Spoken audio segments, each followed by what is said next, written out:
My name is Danielle Snowflack, and I am the Director of Education, Professional Development, and Outreach at the American Society for Biochemistry and Molecular Biology, or ASBMB. The ASBMB is a nonprofit scientific and educational organization with over 12,000 members worldwide. Founded in 1906, the Society is based in Rockville, Maryland, and publishes the Journal of Biological Chemistry, Molecular and Cellular Proteomics, and the Journal of Lipid Research. I'd like to welcome you to today's webinar, Next Gen Financial Education, hosted by the ASBMB Education and Professional Development Committee, presented in association with BNY Mellon Wealth Management. This webinar focuses on real-world tips and tricks to help you take charge of your financial future. If you have problems connecting to the webinar audio through your computer, you can connect via phone at the number on the screen. If you connect by phone, you must mute your phone throughout the entirety of the webinar. All phone users can be heard within the webinar suite, and we will have extreme difficulty delivering the webinar to all participants if we have background noise. Before we get started with the introductions, I'd like to direct you to a very important feature in the webinar room, the chat box. Throughout the presentation today, we will be accepting questions and sharing resources. You can submit a question through the Q&A box at the bottom of your screen. In the interest of time, we will hold questions until the end of the webinar. At that time, the speaker will answer the questions that you submitted previously through the registration form, as well as new questions at the conclusion of the presentation. With that, let's get started. I would like to introduce you all to Mr. Don Bishop, Senior Director at BNY Mellon Wealth Management. Danielle, thank you very much, and welcome. We're glad that you could join us today. My name is Don Bishop. I'm a Chartered Financial Analyst and a Senior Portfolio Manager. I've been working with ASBMB for the last 12 years. We manage investments for the Finance Committee and work with Steve Miller. And it's been a very good relationship. The Bank of New York Mellon has been around for over 200 years, started by Alexander Hamilton. And so just by the nature of our history and what we do, we tend to get very involved with multi-generational wealth, families that have money that pass from generation to the next. The most important thing that we find valuable is education. To be able to train the next generation and the generation after that about what wealth is and how to use it and how the benefits of what it can do as opposed to it just kind of dissipating through spending are really valuable. And so we're very pleased to spend some time and share a little about what we do with clients and families. And to do that, I've asked Eric Goodbar to join us. Eric has over 30 years investment experience. He's a family wealth investment advisor with the firm, and so he gets involved with specific investment solutions and custom strategies, as well as education around wealth for families. He's been with the firm for a number of years. Prior to this current role, he was a global investment strategist with Mellon Capital, very knowledgeable about derivatives, did a lot of work in oil and gas and commodities. He has an MBA from the University of Chicago and is an adjunct professor at Illinois Institute of Technology. And so we're very pleased to have Eric today to present this seminar. Eric, go ahead. Don, thank you very much. Everyone, welcome to the webinar on Next Gen Financial Education. Again, my name is Eric Goodbar, and I've spent all of my career, 34 years, in finance.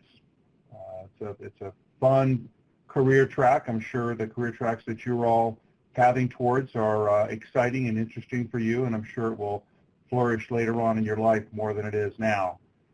I've traveled the world. I've worked with large wealth owners, small wealth owners, large pension funds, and individual investors. And when we look to help people think about finance, and more importantly today, personal finance, it is the case that some simple, approachable concepts can bring clarity to any discussion or debate. As you progress through your careers, you'll encounter more complicated decisions about many facets of your life that are financial in nature. Our time today will show you that you can collapse the financial jargon and the hype, really, around personal financial management into a handful of concepts that you can use well into retirement throughout your career. Like riding a bicycle, financial knowledge lasts and can be empowering leading to less stress in your life.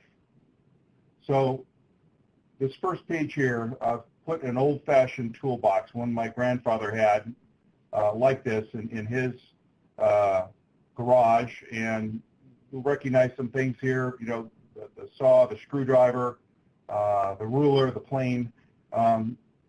People who work on wood still use these things. So these financial tools that we'll talk about today, these concepts, will last you throughout your career, and we hope to encourage you to follow a few key things here that will make your life simpler.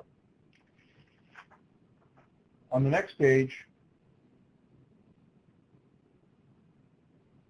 it's a fact of life, and I've checked this with all my colleagues. All things financial emanate from and to your checking account. Put another way, your simple checking account is the trunk of your financial tree life. Like understanding the fundamental concept of mitosis in microbiology, and my son, who's a biology major, told me that that's fundamental. Your core cash or checking account will likely record all of your money you make and then spend. It's the place where you go to find information about your life.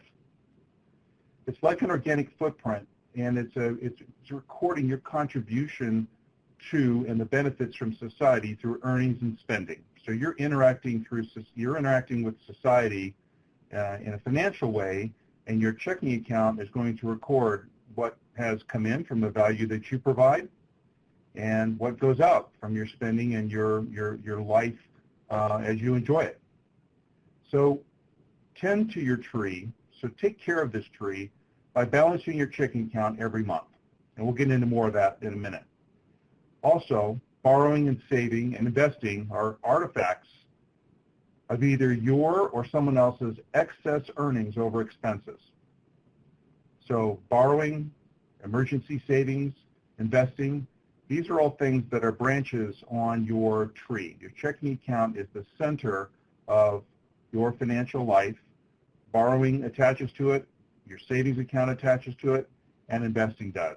So you'll see the small graphic here on the, grab the arrow here.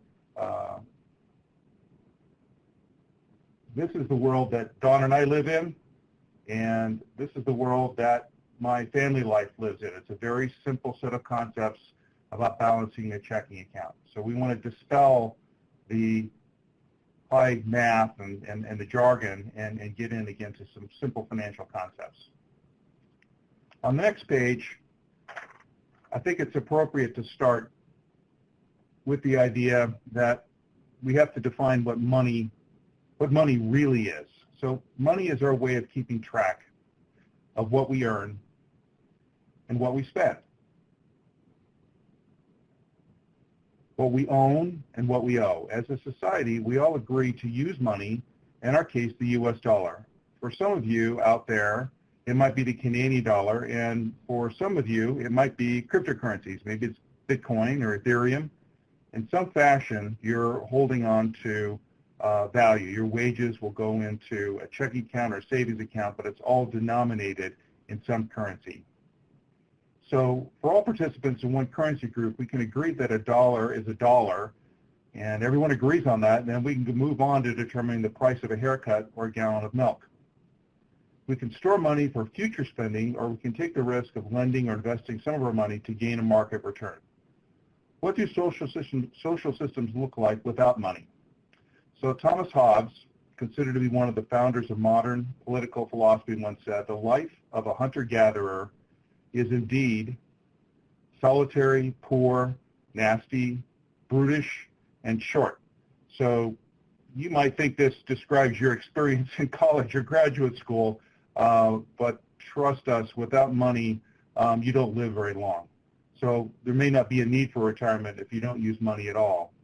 So we would encourage everyone in this webinar to buy or check out the book titled The Ascent of Money by Niall Ferguson from Harvard. I've read his book twice, and it profoundly changed how I see the world, as sister books often do, but this one in particular I keep referring back to. It's an amazing story about how money became part of our social system, and he is a financial historian, not an economist. He's a trained historian, and he's written a number of books after this one, but this is his famous book that you'll find almost in any bookstore.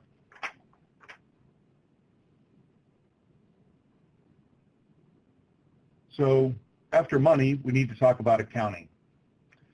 So we've all agreed to use the money and not the chickens in the barn or the sheep in the pasture. So we're all good with the money that we have in the account. How do we all agree to keep track of the money collectively as a society? Accounting's been around for a long time. Pacioli showed us in the late 1400s that we could all use a ledger to keep track of money we have and money we owe. So the term assets and liabilities you've probably heard before, but assets are things that you own and liabilities are things that you own, typically denominated in the currency, dollars in this case. In the picture on this page, I honestly do not know for sure which fellow is Pacioli and which one paid for the painting. You decide. In any event, accounting's been around for more than 600 years, and the members of our global economy agree it works fine and it's fair for both sides of the money transaction. So when we talk about accounting, there are accounting standards, and there are groups that follow this very carefully on how checking accounts are managed inside of large banks. But globally, everyone agrees on how to do accounting, and we would point back to the fellow Pacioli as one of the early kind of written adopters of this, although there's evidence that it goes back even to the Egyptian farmers. There's evidence that they were using a similar system. So where can we find Pacioli's famous ledger? It's everywhere. A spreadsheet will work as well as Quicken or other open source financial programs, and we have some resources that Danielle has that we'll give to the group for which one would be best suited for you if you'd like. Your checking account is in fact a ledger. It's your ledger.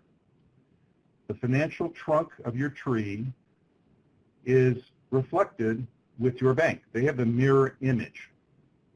Every transaction, that Pete's coffee from this morning, your paycheck, should be entered into your ledger, and the bank does the same thing in reverse, almost instantaneously, microseconds later. As your life's transactions evolve day in and day out, you should be tracking what you earn, what you pay out in rent, bills, and other living expenses. What you keep or own, your savings, your auto, etc., and what you owe, loans, mortgages, etc. You should see some symmetry now. There's cash coming in, cash going out, cash saved, and cash owed.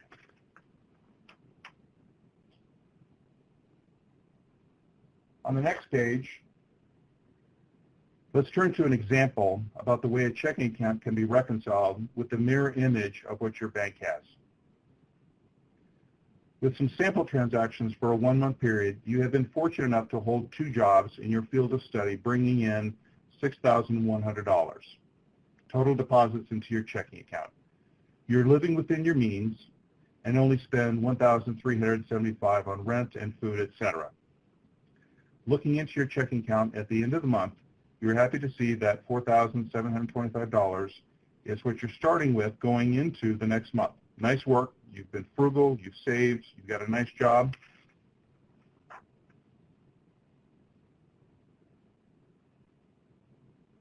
Sorry, this is the page here. Sorry, I skipped that. So here's the page describing that. So here's your total deposits, total withdrawals, here's your balance at the end.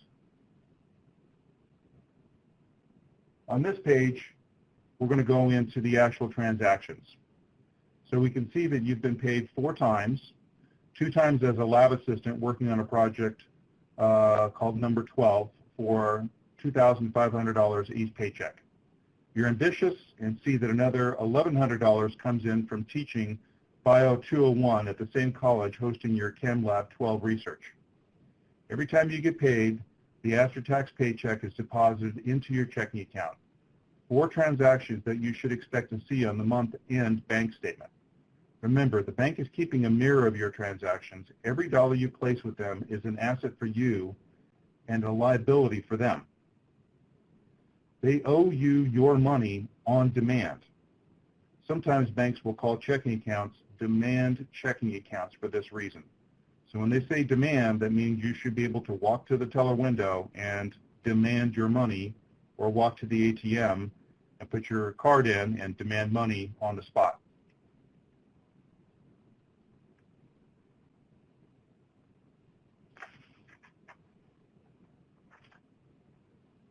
The phrase, "you work to make a living," comes closer to home when you examine what you've spent over the course of a month.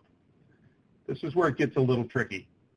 From my experience, you'll always find surprises coming from the spending side of your life.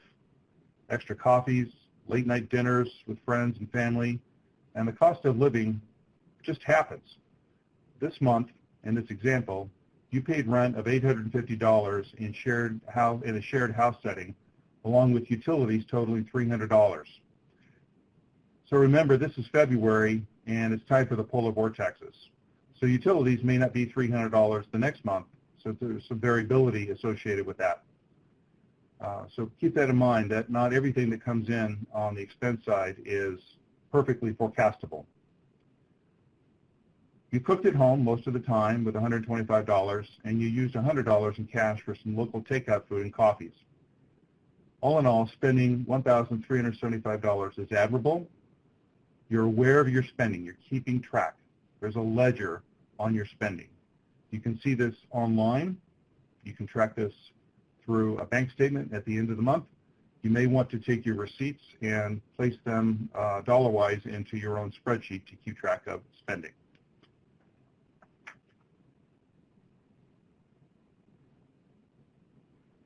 Let's talk about reconciliation. This is the important concept. It may be the kernel of what we pass on to you today, how important this is to do month after month. This is the watering of your financial tree. The trunk is your checking account, and you need to, just like showering or brushing your teeth, you need to be disciplined and do this on a real-time basis, following your spending, but more importantly, reconciling your checking account at the end of the month. So here's an easy way to do this. Typically within 5 business days, you can go into your bank's website and download your monthly account statement for your checking account. You now can take your spreadsheet, your ledger, that contains all of the income and spending transactions that you think have happened, and begin to match each and every one of them to the transactions you see from the bank. One way to start is to examine the bank statements for your 4 income events. You hope that you see them there. You know that you earned it. You know the deposit's made. The bank better have it on their side. Oftentimes, banks will show a separate section for only your deposits. It makes it easy to see the money coming in. Tick those off in your spreadsheet if you see them all. Next, find all of your spending and make sure you do not make a mistake entering any of the amounts. Your beginning balance in this example is $0, and the ending balance you expect to see on your side is $4,725. What happens if your bank's version shows 4,735? Aha! You look back in the bank statement, and there was a coffee purchase you missed entering, and you can see the bank statement for the $10 transaction, and you remember the dates and you remember the event. So you're okay with that. Now you go back into your ledger. Now you match, and you've reconciled your checking account. Pay attention. Keep track next month as diligently as you did this month, and get ready to reconcile your checking account at the end of March. So importantly here, data capture, and this is a data exercise, and I know we're speaking to folks that are in the sciences, so this is data capture, of your income and spending patterns leads to a viable budget plan.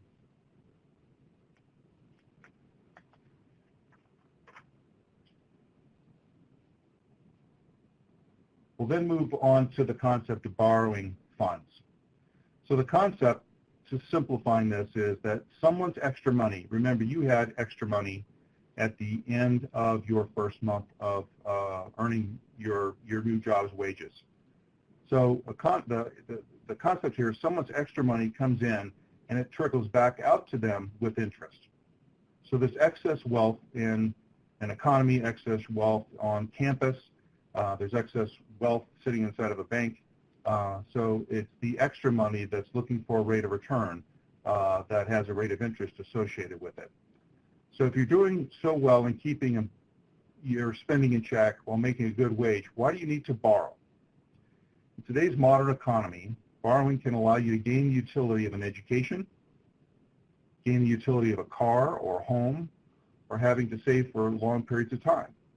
This trade-off in additional cost, the borrowing costs, versus the additional utility, say for example a better job that requires a car to get to, should be measured carefully. Even though you think you now afford a large car payment, you're taking money away from your future self because you are not saving and investing for the future, but rather taking future self earnings and spending them today to make car payments. It's a trade-off. This may very well be worth it as you examine the trade-offs with a better paying job. The important point here is to keep your spending outflows well within a budget so that you're building up your personal wealth at a reasonable level now and well into the future. You don't want to be overburdened with debt. It's very important. Sure, this is something your parents have told you, but the reason for this is, again, speaking to a scientific community here, there's an optimal level of borrowing and there's an optimal level of savings. It's unique, it's personal, it's beyond the scope of what we talk about today, but it's important, again, to measure this through your checking account.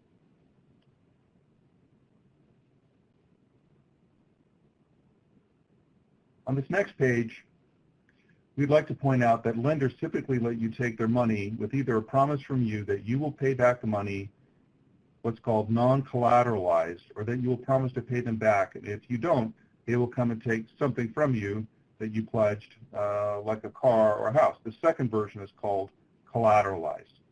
So that's something, the car, is called collateral. So again, non-collateralized means you're not pledging any asset. It's your credit score that gets hurt if you don't pay. Collateralized loan means they will come and take your house, come and take your car, maybe come take the couch if that's what if you borrowed and pledged your couch as a loan payment. It would make sense that there is more risk to the lender if you stop paying them back and they're left with no recourse, which means they have no collateral. They can't come in and take something. Therefore, you should expect higher interest rates on a non-collateralized lending arrangement. No one likes to read dense legal language in any contract. I don't. However, you should grab a cup of coffee and dig into the text and find out what the lender is going to do to you if you fail to pay. Failing to pay the loan on time and then ultimately paying it off and ultimately not paying it off comes with severe social penalties, adverse credit scores, or worse, bankruptcy. You don't want to be in that situation. So in the context of borrowing, one big takeaway today is get into the dense legal language and come to your own determination. And if you can't find it, call them. Am I borrowing under a non-collateralized or a collateralized arrangement?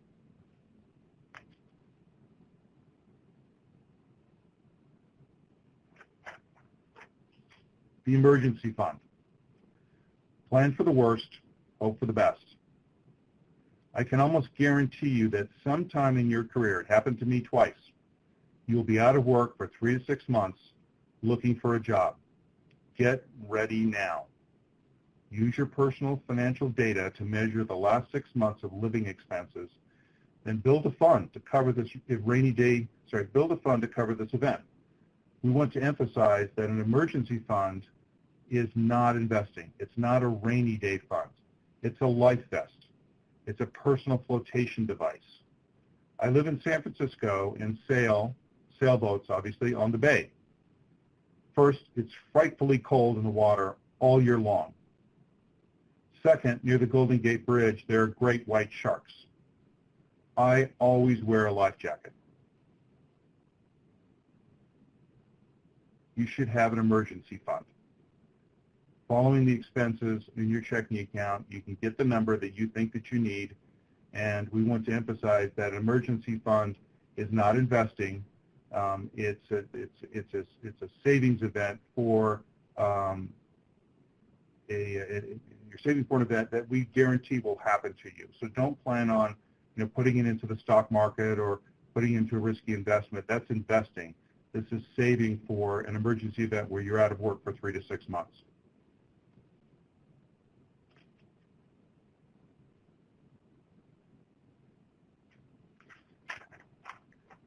So when you do build your emergency fund and you've still got excess cash, you're still, watching what you spend, and you're looking at the end of each month with excess excess cash, excess funds, you can start investing. And with some companies, and we'll get to this here in a minute, you can invest through programs where they will match what you're saving. You can save on your own, invest on your own.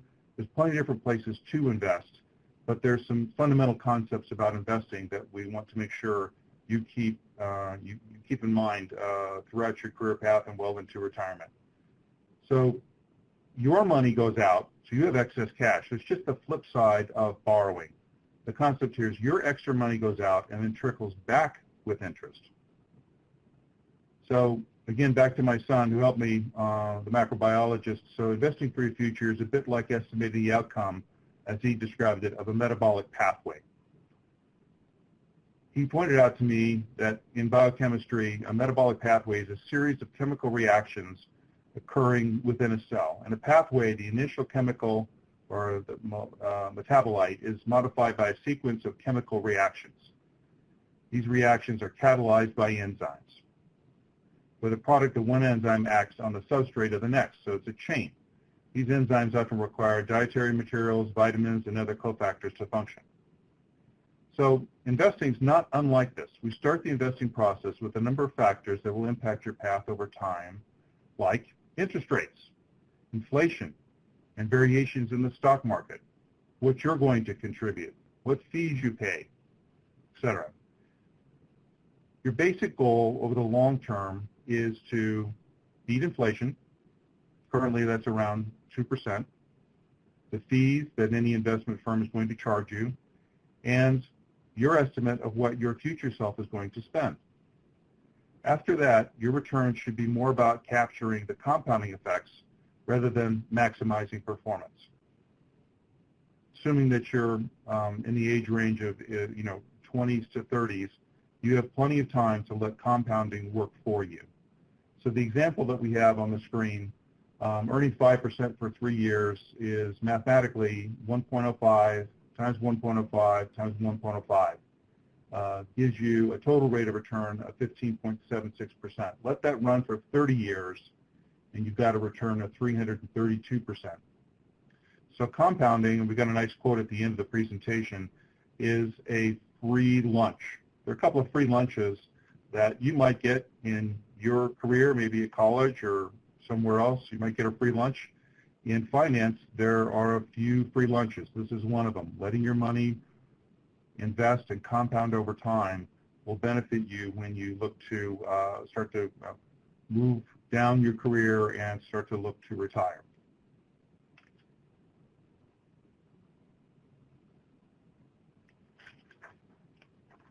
This example of ways to invest, again, about investing, we wanted to highlight that you're going to see a variety of ways to place your extra cash at the end of every month, that investing money into legal entities that are listed here. We see 401k, we see an IRA account, a defined pension plan, what we call a DB plan, and then a brokerage account. So what's important about this is that in 2 cases here, your employer will add money to your investment retirement planning. So when you're asking for a job and someone tells you, I'm going to offer you a 401k, and another employer with the same job and the same, basically the same benefits, they offer you a defined pension plan,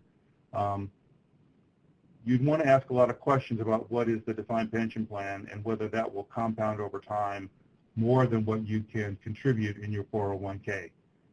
Defined pension plan is these days often found in the sciences, so it would not surprise me that several of you have already come across this, where you don't have to make the contribution for your retirement. Your employer does. They'll find some percentage of your salary and they'll put it into a fund, and then when you retire, you have a guaranteed income for life. So we see this in the old automotive countries, automotive companies like General Motors, Chrysler, and Ford, guaranteed pension income for life. So the 401k is your responsibility to build up a nest egg that will give you at least a good shot at having a guaranteed income for life. But the important point on the 401k, as we compare it to the defined pension plan, is that the employer will match up to some limit, and that's a really nice feature. They'll match maybe 50% up to a certain dollar amount, or they'll match 100% up to a certain dollar amount, but you can invest on a pre-tax basis with your employer matching dollar for dollar everything that goes in. It's a terrific way to save for your future. The IRA is entirely up to you. There's no match from the employer, but the money does go in on a pre-tax basis. Brokerage account is another way to save, and you might want to put it into a brokerage account if you are reaching a limit on how much you can put into 401k or an IRA, and this would be a nice outcome if some of you come up with some scientific IP and you sold off the patent, or you work for one of the biotech firms out here in Silicon Valley and you suddenly have a lot of money. A brokerage account might be some way for you to invest that extra money that you have beyond what you can invest into these what we call qualified investment plans.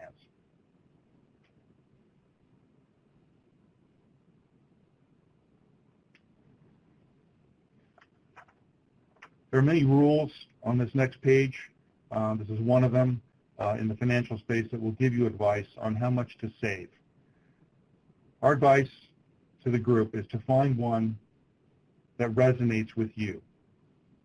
You can Google search it. There's plenty of rules. I counted 15 on one page, so I just grabbed one from Fidelity that made sense to me. And the reason why it makes sense is there's a rule on the other side towards retirement is whatever you've saved, you should plan on spending in retirement about 4%. So climbing up the hill, coming down the hill, the 4% is a reasonable way to start thinking about how much I need to save. The example here is, as a 4% rule, your annual salary, the math is 4% times your annual salary, $50,000 annually, save at least $2,000 each year.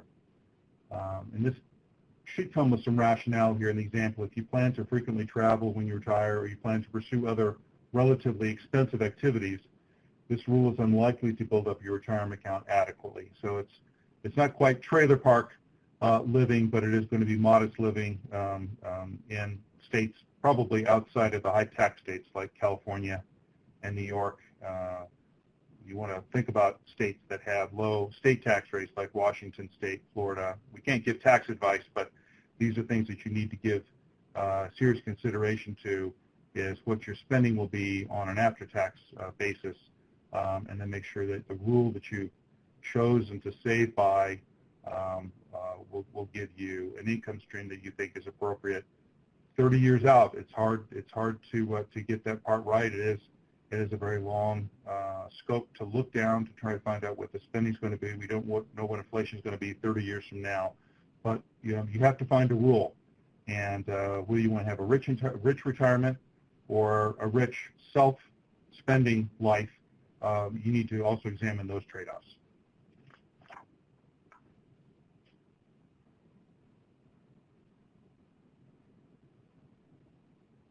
So we're a little ahead of schedule here, and I'm going to go through kind of the recap of the simple rules. You need to master your checking account. You need to borrow smartly, read that dense text, ask questions, look things up, build an emergency fund as you invest, maybe even before. You could do it in parallel, but we would suggest doing it before. And establish your goals when offered a retirement account like a 401k. So the quote here from Albert Einstein, I love this quote: compound interest is the eighth wonder of the world. He or she who understands it earns it. He or she who doesn't pays it. Compound interest is the most powerful discovery of all time. So put yourself in a position where you can avail yourself to this compound interest. Start saving now and save as much as you can. And we'll end the prepared remarks at this point, and I'll stand by for any questions, Danielle, that you see before us. Great. Thank you so much. Now is the time to start asking questions. So if you have any, please submit them in the chat box. but I'll start with one that was previously submitted. I know I'm guilty of watching a little too much television at times, and I feel like I'm always seeing ads to download my credit scores or get my credit scores. What is the best way that you would check your credit report to see how you're doing? So there's plenty of places that will charge you to check your credit score. Certain credit cards will give you that service for free, but you're obviously paying them fees. But there is one place that you can at least get information on an annual basis that is free. It's mandated by law, and the website is really easy to remember. It's annualcreditreport.com. And again, it's federally mandated that they have to report to you what your credit score is. And credit scores typically above 720 are considered, very good. You should be able to walk into any car dealership, any home loan, depending on your income, and the credit score should not be a problem. Once you dip below 600, the requirements go up pretty dramatically. If you're in the 500s on your credit score, you need some help, and you need to start focusing on building your credit score back up towards the 700 range. But it's important to monitor your credit report regularly for anyone who's stolen your identity, any suspicious activity, and you need to contact anybody that's reporting anything that you don't recognize or understand that you see on this annual credit report. Great. It looks like we have one question coming in, but I am going to ask another question while we're waiting for that one. One that I think is good is that, obviously part of getting back on track is budgeting and taking a good look at your expenses. But what are some other pieces of advice you have for people who are trying to get back on track, who maybe didn't have an emergency account? How can we get back on track with our financial goals? Yeah, well, it's back to fundamentals, finding where you might have some additional income, the ability to maybe do, in some cases for this particular group, maybe doing some tutoring on the side. Maybe don't suggest this working at the coffee shop to get free coffee, but little things like that can add up, because if it's an extra $10 a day or $50 a day that you're able to grab from that extra income, cumulatively over, let's say, a 6 to 9 month period, which is, again, a central part of the answer is it takes time, those things add up. And then on your spending side, you should examine what's a need and what is a want. So food, shelter, clothing. Clothing is, I have 4 grown children, so I know clothing is at times maybe not that important to them, because I see them wearing the same shirts or pants day after day. But what you paid for shelter, if you locked into a rent, maybe look for something cheaper. The other thing is your food, split meals with your friends. I don't suggest living off of ramen noodles. That's not a good idea. But maybe changing your diet is something like one of my kids went through, to try and buy more fresh vegetables and spend less money eating out. That was something that really helped them. But the central nugget here in the answer, Danielle, is to start with small steps that are daily and have a longer term time frame, 6 to 9 months, and expect to solve that problem as you defined it there over a longer period of time than in the next couple of weeks. It's going to take time to work out of it, but take your time and get it done. Okay, so here is a great question from the audience. As a grad student, you don't have a lot of extra income. If you do, let's say $1,000, would you suggest that people save it for an emergency fund, put it into a retirement fund, invest it, or put it into a tax-free savings account, or something else? What do you think is the best option? Well, I think the emergency fund is leading, and all the advice that I see from professional personal financial advisors is that you want to lean in that direction, but you don't want to leave the opportunity to invest in in an index type fund, index, the stock market, index to bonds. It's a 60-40 portfolio, 60% equities, 40% bonds is something we see in the financial literature that's often referenced as what should be the proportion. If you're younger, in your 20s and 30s, it may not be a bad idea to maybe be 70% equities and 30% bonds, maybe even more aggressive than that, knowing that you're going to hold that for 30 or 40 years. But the compounding effect is something that you can't see tomorrow, you can't see even at the end of the year, but over many years it starts to really add up. So my answer is to blend it with an emphasis towards the emergency fund and have a goal to, with that extra money, to build up your emergency funds probably over the next 6 to 9 months. Know that you're going to have that built up to be 6 months of living expenses, and then you can turn the faucet on and put everything into the stock and the bond market. And the reason why you don't want to put it into a tax-free savings account is that you have to overcome inflation.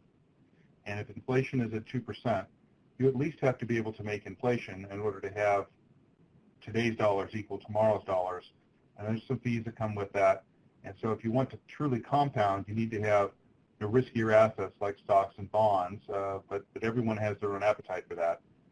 But it's a mix in order to overcome the inflation effect after you build the emergency fund, Danielle. That's the answer there. Great.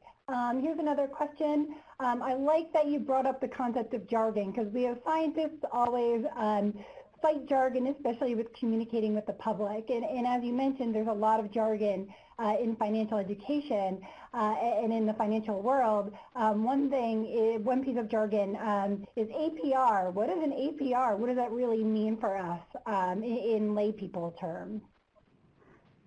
Well, yes, it's an acronym, so we all live with acronyms in this modern world that we're swimming in every day. It stands for annual percentage rate, and it's the interest rate charged to any unpaid debt balances. So an APR can vary depending on what type of financial institution and loan that you have. It's likely to be based on your credit history.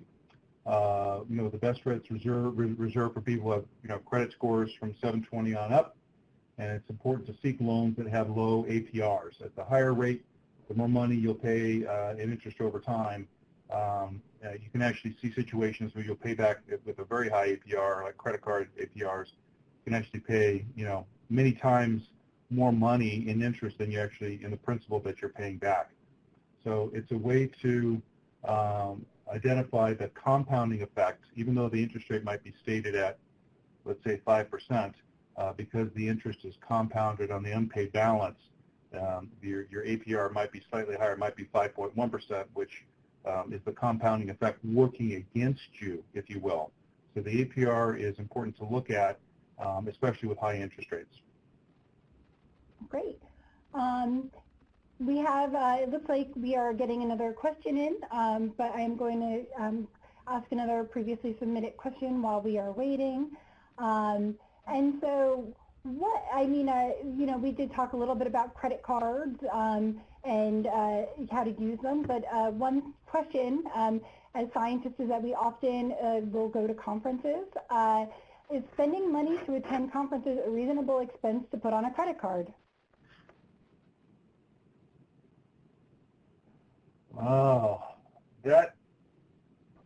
Well, assuming that the conferences are part of your own personal expense, and that the institution that is that's hosting you is not paying you back, it's okay to, if the institution you give expense, if you can expense the conference cost, then it's perfectly okay to do that as long as you pay that back promptly. But it is it's interesting to put the dollar value of an education. I have found in my many conferences I've attended, many conferences I've been a speaker at, that if you can be a speaker, you don't have to pay the conference fee. So I will kind of give you kind of a quick answer there. Try and be the speaker at the conference. But in terms of attending conferences, I would guess that 1 or 2 of those a year is likely going to give you that social connection that you're looking for, that one person that will butt out into some kind of interesting track for research for you. But if you're doing it, for example, trying to find a job, you're spending money trying to find a job that way, I think that would be detrimental. So once or twice a year, as long as it's a reasonable, transaction that you can afford, that seems reasonable to me. But anything more than maybe 3 or 4 times, you really have to examine why you're doing it. Great. So as we think about ways to save money, many of us have money in savings accounts, and that might be our emergency fund. But there are also money market accounts. So what are the difference between those two accounts? Yeah, so we get this question a lot. What's the difference between a money market and a savings account?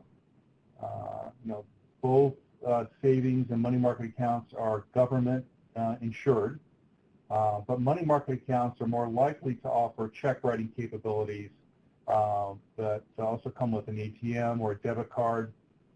There's going to be a limit that you can only withdraw 6 times during the course of a month because it is a savings account. Money market accounts typically have higher interest rates, but they have higher minimum balance requirements. Details vary by institution. The notes that I have here, I've got a whole stack of notes here, so I'm ready for any question.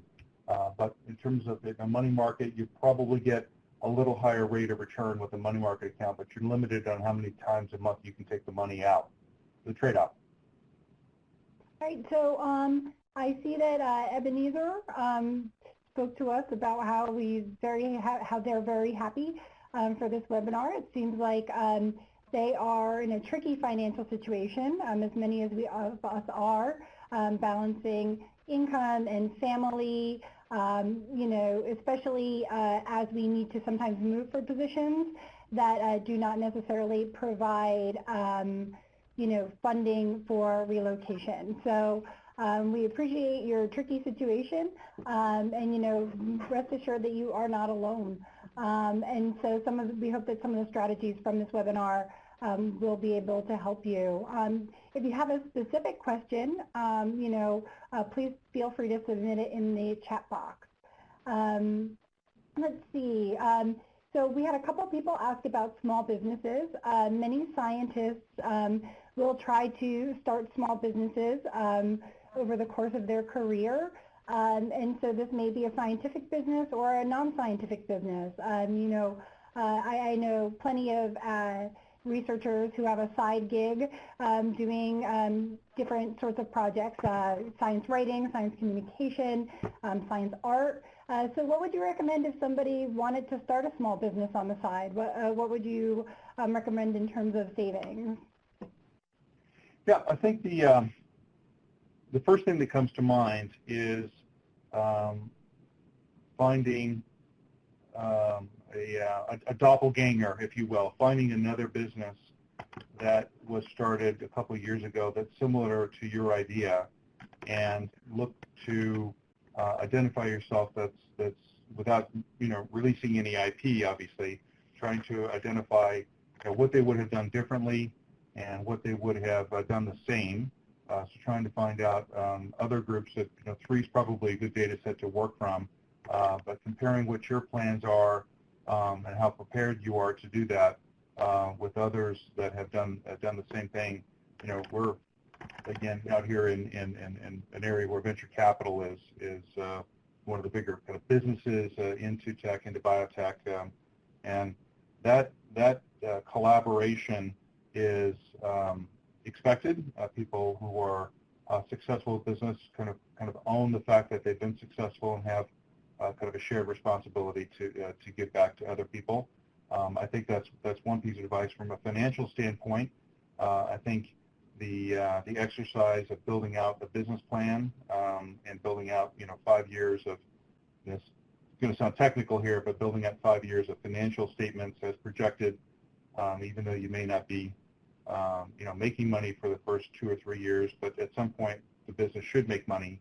But getting and spending a lot of time understanding out about what your business plan looks like, and then get 3 other groups to vet that with you and help you build the language around that, because it's that business plan that becomes the focal point for anyone who's going to give you, angel investing, anybody that's going to help you along the way. And even if you're not looking for outside capital, you're able to self-gen. It's important to have the metrics against your financial plan, because 2 years later, the squirrels will come in and take away all of your good ideas and give you new ones. Mm-hmm. And suddenly you're moving in another direction that was not part of your financial plan. So the discipline of holding on to a core theme of your business is a corral that you placed yourself in intentionally, and the business plan is a way to kind of self-channel, self-track, so that you don't get unless it's legitimate. But obviously, there's examples where that's been a good idea to track off. But if you've got that one sell idea that's going to change the world, like Uber, then stick with your plan and the business plan. Again, it's a balance sheet, an income statement, and a statement of cash flows. You can look those things up: a balance sheet, income statement, and a statement of cash flows. There's plenty of programs out there that will help you build a business plan. But that would be my next advice. And the third part of this is understand, and this is a good rubric that most businesses that we've seen here in the Valley that have failed underestimated how much money they were going to need by a factor of about 2 to 3 times in the course of their growing their business. And it comes from underestimating how much it costs to acquire customers. And so we get back to, and my wife and my children, when they're home, we love to watch Shark Tank, but when you hear Kevin O'Leary talk about customer acquisition costs, it's actually a really important thing. People way underestimate how expensive it is to get the customers in. And so pre-funding the business and understanding that it ultimately is a sales effort to build a business, even with a great idea. It's making sure that you're, and here's the term here, over-capitalized. You have more money than you think that you need, because marketing will eat all that up. So I'll stop there, Daniel. Great. Yeah. So one thing I would say, is that this sounds almost like another webinar to me. So I think we are going to start wrapping up at this point. Eric, do you have any final words that you would like to share with the group? Final words, just there's two points I want to bring up here. The additional reading. I really like the book called The Infographic Guide to Personal Finance, a visual reference to everything you need to know. I did a pretty extensive search in Amazon space, so I'm going to self-declare that, and really going in and kind of trying to read through the table of contents, trying to find something that would appeal to everyone as a simple kind of sales-oriented approach to everything we talked about today. And what I like about the infographic guide is that there's a lot of kind of pictures and memorable things. We learn oftentimes through looking at images rather than words, most of us at least. And then the Personal Finance Simplified, a step-by-step guide for smart money management. It's another book that I would recommend reading. And then we reintroduce Neil Ferguson's book, The Ascent of Money, and just giving you that. So I know Neil Ferguson is available in the library. I imagine every library probably has a copy of it, several, in fact. And the other versions here are kind of $10 to $15 if you have that in your budget. These are worthwhile getting. Oftentimes on Amazon you can find them used for a third of the price. So that's one point is please go after this additional reading. We did do a fair amount of research to make sure this is appropriate for this group.